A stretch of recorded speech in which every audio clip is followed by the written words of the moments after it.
We show more awareness when we are submitting our data on digital platform, but the same awareness can't be seen when we are exchanging sensitive documents physically.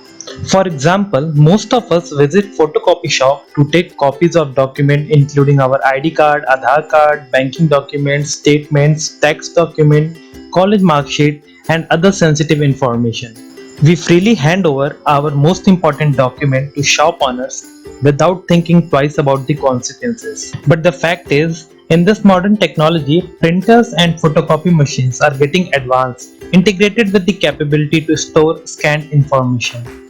This facility was introduced to reproduce the documents multiple times in one scan. But every ease to use facility comes with security flaw.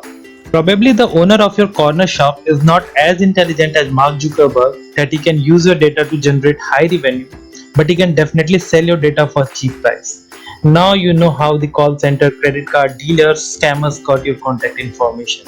Now let us talk about some tips in order to stay safe with your non-digital documents. Tip number 1 is for the copy of very sensitive document, avoid using public photocopiers. Tip number 2, if you are using a public photocopier by any chance, don't be afraid to ask about the security measures of the machine. Tip number 3, don't forget to shred your documents properly before throwing it in the garbage. And the final tip, don't ever hesitate in reporting any of the illegal activity you ever witnessed on any of the photocopiers. Thanks a lot for watching. Stay curious, stay protected.